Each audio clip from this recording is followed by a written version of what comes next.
Саламатсыздарбы, Лондондан түз эфирде BBC Кыргыз кызматын көрүп жатасыздар. Соңку сааттагы эл аралык жаңылыктарды тартуулайбыз. Мен Акчолпон Койчиева. АКШ, Франция жана Британия Бириккен Улуттарга кайрылып, Сирия абадан жардам жеткирүүнү сунуш кылышты. 4 жылда алгач ирет жардам жеткирилген Дараядан баяндама. Британдык киши 71 жолу балдарга зордук кылгандыгын моюнга алды. Анын колунан запкы жегендердин бири окуясын айтып берди. Куурчак үчүн жасалган кенедей үй, маданият менен тарых тууралуу кандай маалымат бере алат?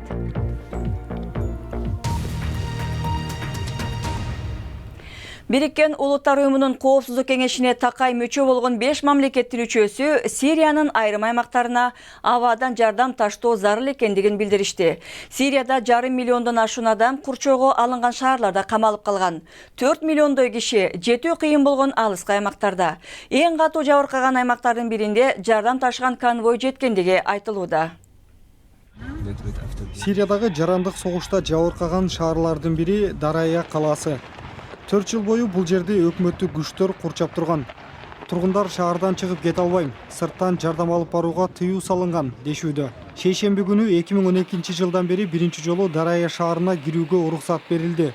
Унааларга эл муктаж болгон тамак аштын ордуна дары-дармектер гана жүктөлгөн. Себеби Сириянын өкмөтү азык-түлүк алып барууга уруксат берген жок. Бул мамлекеттин жергиликтүү тургундарына болгон кайдыгер мамилеси жана эл аралык уюмдар менен кызматташкысы келбегендиги.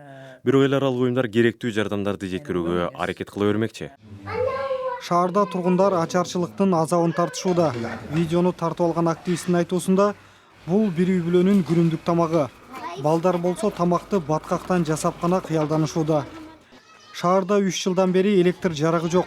Көптөр курман болгондон кийин айрым мамлекеттер Бириккен Улуттар уюмун абадан жардам жеткирүүгө үндөп келишет.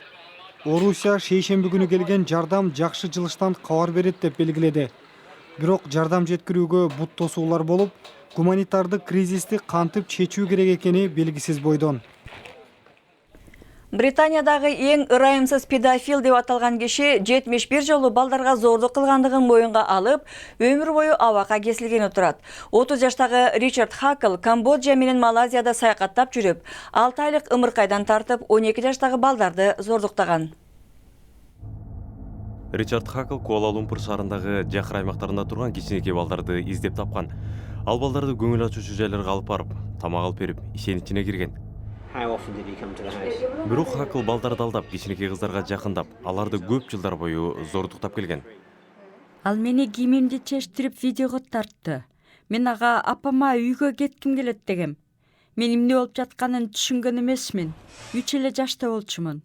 Анын өмүр бою абакка кесилишин каалайм. Ал демалыш күндөрү кошумча сабактарга мугалим болуп келип, кичинекей балдар менен таанышып турган.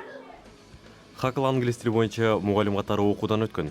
Бул видеодо аны Британиянын консулдугунун жарнама тасмасында көрсө болот. Алар кандай кайрымдуулук уюмдарында жана балдар үйлөрүндө иштеп, кичинекей балдарды издеп турган. Айтылган структураны колдонуп, ал ар дайым камера алып жүргөн. Балдар аны байке деп атаган. Бирок мунун баары зордук зомбулугуна жол ачкан. Кылмыштарын видеого тартып, 10 миңдеген сүрөт жана тасмаларды интернеттеги жашуурун Dark Web деп аталган сайттарга чыгарып турган. Австралиянын полициясы Dark Web сайттарындагы эң ири териштирүү иштерин жүргүзгөндөн кийин аны аныкташкан. Биз аны камакка албасак, ал кылмыштарын уланта бермек.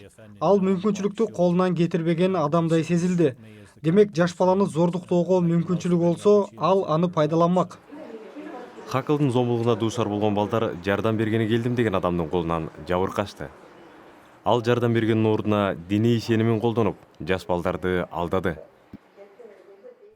Сиздер көрүп жаткан BBC эми күндүн башка кабарларынын тизмеги.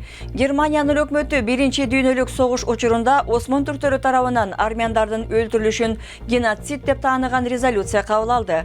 Түркия мындай таянакка каршы чыгып, маселе эки өлкө ортосундагы достуктун сынагы болот деген эле. Армения мындан 100 жыл мурун түрктөр 1,5 миллион кишини атайы өнөктүк жүргүзүп өлтүргөн деп айтып келет. Bir апта бою суу ташкындар менен алпурушкан Франция, Германия жана Бельгияда нөчөрлөгөн жамгыр дагы уланары болжонууда.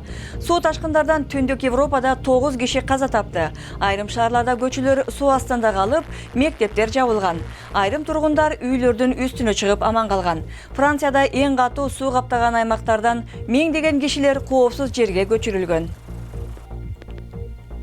Окумуштуулар билдиргендей, мындан 3,5 миң жыл мурун байыркы Египетти башкарган Тутанхамундун метеорит темиринен жасалган канжары болгон. Изилдөөчүлөр рентген менен анализдеп, канжардын мези никель, кобальт аралашкан темир экендиги аныкталып, метеориттен алынган темир менен дал келген. Кылымдар бою куурчак үйүнө кызыккан балдар да чоңдор да болуп келген.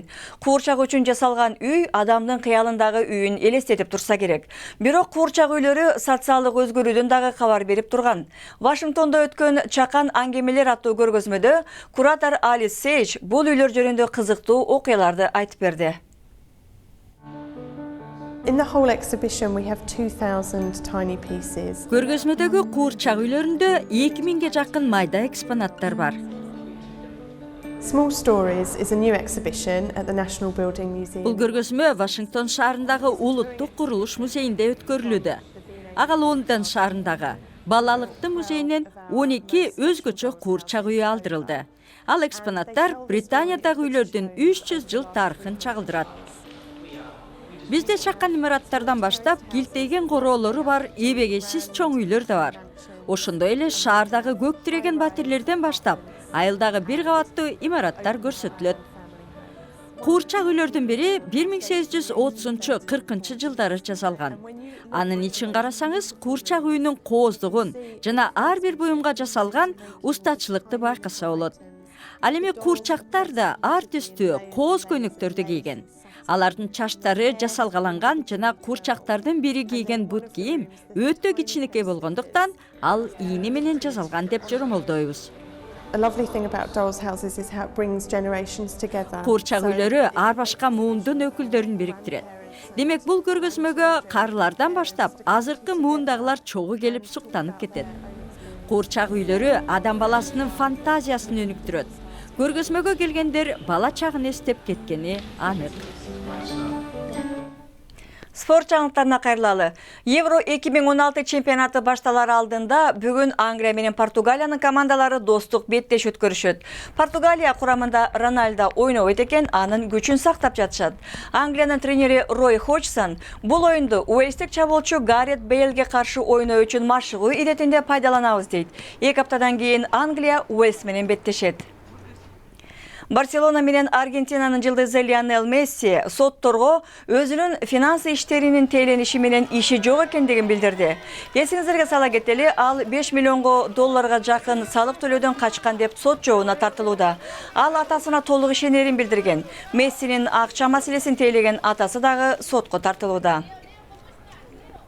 Франциялык ачык чемпионатында жаңбырга байланыштуу тыныгуудан кийин Серена Уильямс менен казакстандык Юлия Путинцеванын таймашы улантылды. Мурдаракта болсо Новак Джокович Томас Бердичти утуп, жарым финалга өткөн. Ал бельгиялык Дэвид Гоффин же австриялык Доминик Тием менен ойномокчу. Жаңылыктардын соңунда Голливуд жылдызы Арнольд Шварценеггер артынан кимдер кубаласа да көнсө керек. Бирок мынаудай пил кубаларын күтпөсө керек.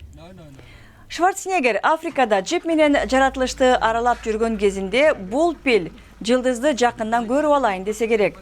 Ал джипти бир айланып туруп, бир маалда артынан түшкөн экен.